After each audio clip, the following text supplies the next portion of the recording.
Jean-Paul, on est devant un paysage magnifique, connu de la France entière. Où sommes-nous exactement ici?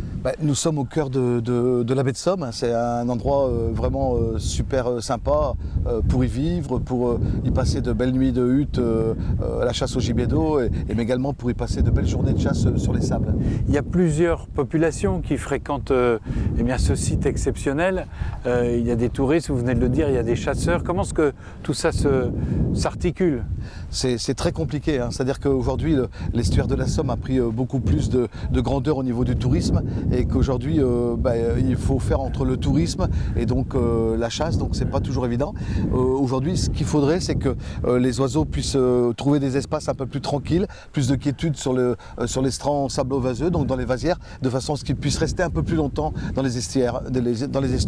Alors, on a la chance d'avoir donc deux marées par 24 heures, donc ça veut dire que quand c'est la pleine mer, justement, il n'y a pas ou très peu de dérangement, mais quand il y a donc marée basse, il y a beaucoup de monde sur les sables, soit dans des randonnées, soit en faisant du kayak dans le chenal, ou soit en allant voir les phoques, puisque vous savez qu'on a une très belle colonie de phoques donc à la pointe d'Urdel. Mais c'est ce qui fait la richesse de votre territoire, cette mixité des usages.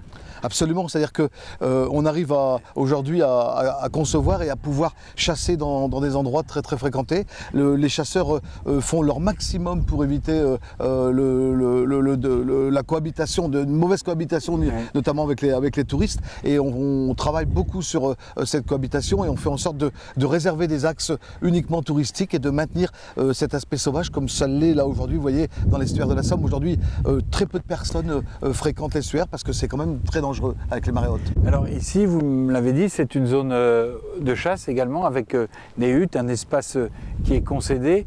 C'est une zone très active. Très active, hein, à peu près 2000 sauvaginiers donc, qui sont adhérents à la station de chasse de la baie de Somme.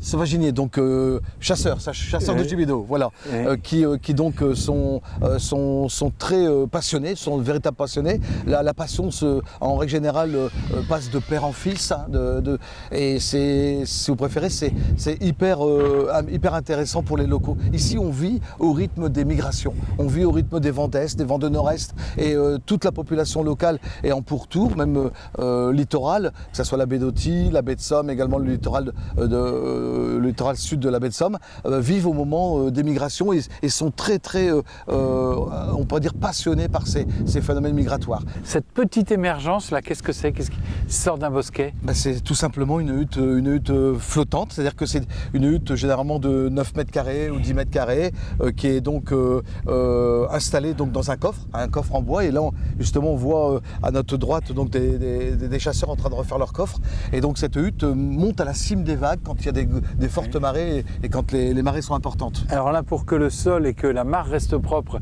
elle est asséchée, mais à la marée montante et même en hiver, elle est pleine d'eau, et c'est là qu'on met les aplants, ces fameux canards. Et alors les aplants ont des chants différents.